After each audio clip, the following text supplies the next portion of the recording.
இங்க எல்லாரும் ஒண்ணு கேட்டீங்க, வரும்போதே தலைவரே எங்களுக்கு எப்போ பதவி ஒன்றிய நகரெல்லாம் கொடுக்கறதுன்ட்டு.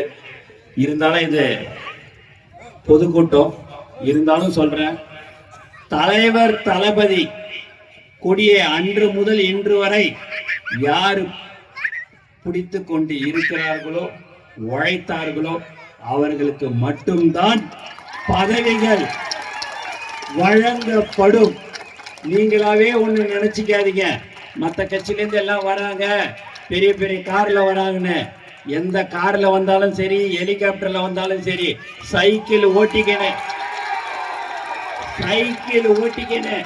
அன்று முதல் இன்று வரை யார் போஸ்ட் ஒற்றி கொடி கட்டினார்களோ அவர்களுக்கு மட்டும்தான் பதவிகள் கொடுக்கப்படும் என்பது தலைவருடைய அறிவுறுத்தல், தளபதியுடைய உத்தரவு என்பதை இந்த நேரத்தில் நான் மீண்டும் மீண்டும் தெரிவித்துக் கொள்கிறேன். ஆகவே யாரும் எதை பற்றியும் கவலைப்பட வேண்டாம், உழைத்தவர்களுக்கு மட்டும்தான் பதவிகள் வழங்கப்படும் என்பதை மீண்டும் ஒரு முறை நான் தெரிவித்துக் கொண்டு எனக்கு வாய்ப்பு கொடுத்த அனைத்து உள்ளங்களுக்கும் மீண்டும் நன்றி கூறி விடைபெறுகிறேன். நன்றி, வணக்கம்.